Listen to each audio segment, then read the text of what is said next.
Alpha Condé effectue en ce moment même au Brésil. Les précisions dans ce compte rendu de notre envoyé spécial, Sanassi Keita. À Salvador, ville du Brésil, capitale de l'État de Bahia, pour la réunion des chefs d'État et de gouvernement axée sur la Journée internationale des Afro-descendants, le président de la République a rencontré ce vendredi 18 novembre 2011 le gouverneur de cet État. Professeur Alpha Condé et Jacques Wagner ont évoqué les possibilités de jumelage entre la ville de Salvador et de Boqué. Sur cette même lancée, le gouverneur n'a pas caché sa volonté de soutenir les actions déjà engagées par le chef de l'État pour transformer notre pays à travers la mobilisation des entreprises de Bahia à investir en Guinée. Bahia, c'est l'État plus africain du Brésil parce que nous avons beaucoup de traditions, de musique, des peuples d'Afrique, donc nous avons une amitié très forte. Et avec le président, j'étais en train de parler de ramener des entreprises de Bahia pour faire des investissements au Guinée-Conakry. Il y a déjà des entreprises ici. On va renforcer cette volonté de faire des investissements de coopération avec les pays pour aider Monsieur le Président et le gouvernement de Guinée-Conakry à améliorer la vie des peuples de Guinée. Le chef de l'État est tout simplement ravi de cet entretien avec le gouverneur de l'État de Bahia. La rencontre est très importante parce que le gouverneur est un leader historique du Parti du Travail du président Lula. Il était le secrétaire général du secteur de la pétrochimie et celui-là, il a été ministre de l'Emploi. Donc il a beaucoup contribué à la lutte contre la pauvreté. Et ensuite, il est à la tête d'un État qui a beaucoup d'entreprises, dont certaines comme OAS sont actuellement en Guinée. Donc il s'est engagé à appuyer les entreprises brésiliennes qui s'implantent en Guinée et à renforcer le soutien du gouvernement à ces entreprises. Un peu plus tard, le président de la République, en compagnie de sa délégation, s'est rendu à la municipalité de la ville de Salvador. Ici, professeur Alpha Condé et Edvaldo Brito ont longuement parlé du raffermissement de l'axe de coopération Conakry-Salvador, surtout du jumelage entre Boqué et cette ville, d'où la signature de cet accord. L'objectif du rapprochement est bien clair. Boqué était bien sûr un point important de la traite négrière. Beaucoup d'esclaves, beaucoup d'Africains, de pauvres Africains se sont retrouvés dans des conditions d'esclavage à travers une traversée très pénible, sont arrivés au Brésil et dont les descendants sont aujourd'hui au Brésil. S'il est vrai que par le passé nous avons été unis par la douleur, la tragédie, nous avons pensé que la meilleure manière de guérir les plaies du passé était aujourd'hui de nous unir à travers des liens d'amitié, de coopération et d'échange. Des cadeaux, il y en a eu pour renforcer ces relations d'amitié entre les deux États. Professeur Alpha Condé a offert une statue Nimba au vice-préfet de la ville de Salvador. En retour, Edvaldo Brito a aussi offert au chef de l'État comme cadeau cet instrument de musique appelé en portugais Bibimbao. Juste après, le président de la République et sa délégation se sont rendus dans la banlieue de la ville de Salvador, où se trouve le musée afro-descendant, une ancienne trésorerie du Brésil. Professeur Alpha Condé a eu l'honneur d'être le premier chef d'État au monde à visiter les installations de ces musées qui montrent la vraie culture et l'histoire du Brésil, avec ces images des héros qui se sont battus contre la pratique de l'esclavage. Un document comportant tous ces aspects a été offert au président Alpha Condé pour mieux s'imprégner de l'histoire du Brésil. Une signature de l'hôte de marque du pays de Dilma Rousseff dans le livre d'or suffisait pour marquer son passage dans ces musées afrodescendants inauguré le 13 novembre 2011 par Emmanuel Araújo, un tradit praticien du Brésil. Une délégation de l'Union européenne séjourne actuellement à Conakry. Elle a été reçue par le Premier ministre chef du gouvernement. Mohamed Saïd Fofana et Louis Michel ont discuté de tous les sujets liés au dialogue politique et à la situation financière de la Guinée. Compte rendu Adi Camara. Une délégation de l'Union européenne séjourne dans notre pays. Ce vendredi, elle a été reçue en audience par le Premier ministre chef du gouvernement. La délégation a voulu s'enquérir des réalités guinéennes, surtout en matière de dialogue politique et de promotion de la culture démocratique en Guinée. On voulait un peu voir quelles sont les difficultés du pays. Nous avons observé avec beaucoup de plaisir que le président avait reçu les leaders de tous les courants politiques et je pense que c'était évidemment un élément qui était attendu depuis très longtemps au niveau de la communauté internationale et de l'Europe en particulier. Donc je crois que nous ne pouvons que saluer ça. Et de la même manière que quelqu'un qui gagne une élection, quelqu'un qui détient la majorité, il a évidemment des responsabilités, il a des devoirs et des droits.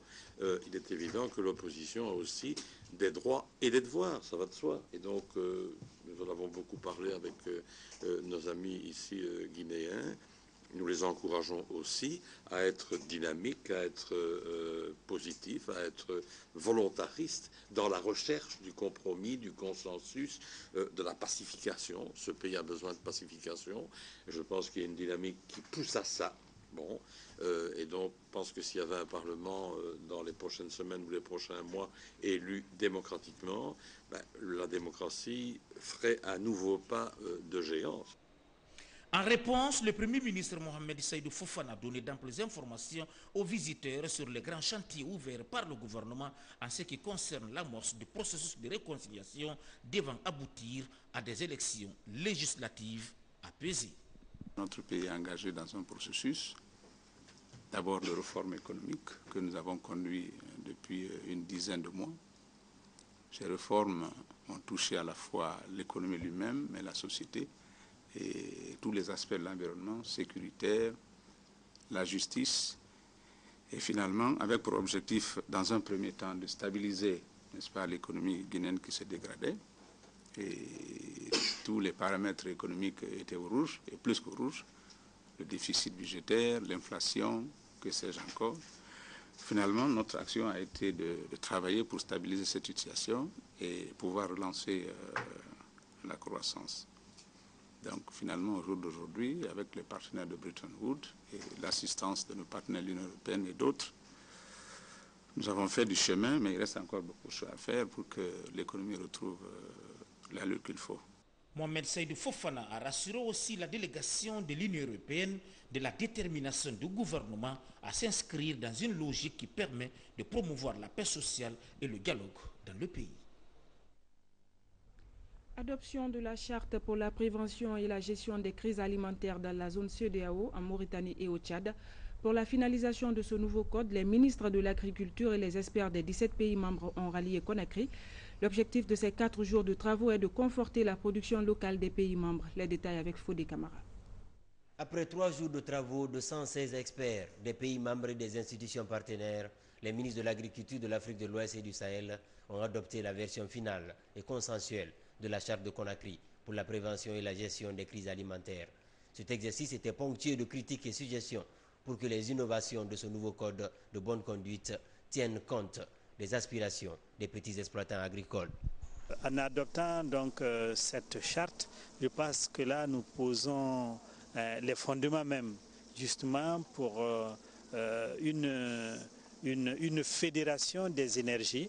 D'abord, il faut savoir rassembler tous les acteurs, mettre chacun à la place qu'il faut.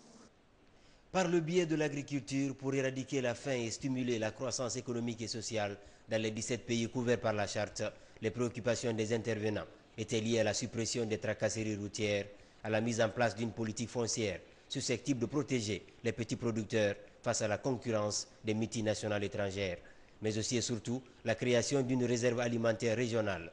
Dans ce registre, les autorités guinéennes marquent déjà leur volonté de faire du château d'eau de l'Afrique occidentale le grenier de la sous-région. Ceci s'exprime par la volonté politique affichée du gouvernement qui s'est concrétisée dès la présente campagne agricole, par la mise à disposition d'importantes quantités d'intrants et d'équipements agricoles aux producteurs à travers un vaste programme d'intensification agricole pour la sécurité alimentaire.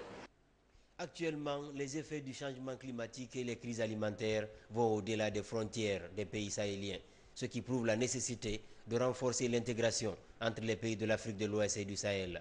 Et dans ce cadre, la Guinée vient d'être admise comme 10e pays membre du comité permanent inter-État de lutte contre la sécheresse dans le Sahel.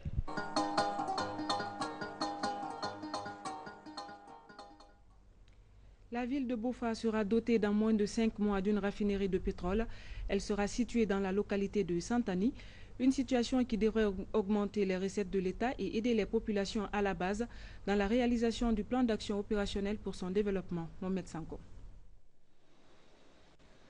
L'arrêt du Baka et la construction du pont sur la Fatala devraient donner un autre visage à la ville historique de Bofa. Une situation facilitée par l'ouverture du pays consécutive à l'avènement de la Troisième République. Cette raffinerie dont la pose de la première pierre a été faite vendredi par le Premier ministre est un élément illustrateur et un espoir. Ceci dans la dynamique de la lutte contre la pauvreté engagée par les nouvelles autorités du pays. Cette première en Guinée, que Bofa doit abriter, et plus précisément la commune urbaine de Bofa à Santani, va être, n'est-ce pas, une première, un reconfort moral et matériel dans la vie socio-économique, n'est-ce pas, de notre localité. Considérée comme l'un des berceaux de la civilisation occidentale de la sous-région, la ville de Bofa vit le même paradoxe que la Guinée, c'est-à-dire pays potentiellement riche et population très pauvre, ce qui se matérialise par la défectuosité des bâtiments, le manque d'eau potable et d'électricité. Certains observateurs estiment que c'est une chance exceptionnelle pour la jeunesse. Pour remercier le professeur Alpha Condé, il lit la parole à l'acte. Celui qui veut changer quelque chose, il faut prouver d'abord ce qui est faisable. Et c'est ce qu'il a prouvé. Les populations de Bofa se disent reconnaissantes au chef de l'État pour sa politique d'ouverture et au consul des Philippines, El Hadj Moulay Ahmed Aïdara, qui s'est battu pour faire venir ses investisseurs en Guinée. J'ai pu avoir contact avec ces sociétés à partir de mes relations avec les pays arabes, là où j'ai fait mes études. On a discuté sur le posement de construction d'une raffinerie de pétrole en Guinée. Ce projet est un bon projet. Je voudrais associer à ces remerciements Monsieur le consul des Philippines, dont l'entremise a permis l'aboutissement rapide de ce projet. Avec cette raffinerie de pétrole, la ville de Bofa et les préfectures environnantes pourraient connaître le développement tant souhaité par les Guinéens. Le service national de la médecine du travail, resté longtemps méconnu du grand public et des travailleurs des secteurs publics, mixtes et privés, est d'une grande utilité. C'est la déclaration faite par le ministre de la Santé et de l'Hygiène publique à l'issue de sa première visite dans cette structure sanitaire qui relève de son département. Le point avec Soré de Kera. Chargé de la prévention et de la protection de la santé des travailleurs, le service national de la médecine du travail était jusqu'ici peu connu du grand public. Pire, il ne bénéficiait d'aucune attention des décideurs, d'où ce visage macabre des installations du siège de ce service il y a juste quelques mois. Il est particulièrement chargé de surveiller et protéger la santé des travailleurs de manière systémique, prévenir les maladies professionnelles et des accidents de travail, d'aider à la prise en charge des problèmes de santé des travailleurs liés ou pas aux conditions de travail. Consciente de ces missions combien capitales, les nouvelles autorités tentent de remettre sur les rails cette structure d'intérêt public, un idéal matérialisé par des actions de toilettage général, même si quelques réformes sont sollicitées. La restructuration de l'organigramme de notre service aux exigences actuelles. Aider à avoir un moyen de déplacement pour les équipes médicales à Conakry et à l'intérieur du pays. L'équipement du laboratoire, la formation du personnel, l'engagement des contractuels qui sont avec nous plus de 10 ans. Nous accorder des places chaque année dans l'équipe médicale pour le pèlerinage. Quand je prenais fonction, je trouvais un service qui laissait à désirer, juste les actions et puis les équipements, tout et tout.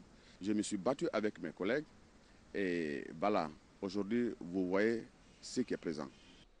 Émerveillé par l'élan de changement amorcé par le service, le chef du département et son cabinet ont voulu placer les différents résultats enregistrés à ce jour sous le signe de la continuité, seule manière pour la nouvelle direction de marquer à jamais son passage à la tête du service. Pour un total de 43 agents, dont 27 titulaires, l'ambition du service guinéen de la médecine du travail est de tenir la concurrence à l'échelle sous-régionale et africaine. Un rêve nourri avec espoir par les travailleurs, car la construction de son siège est prévue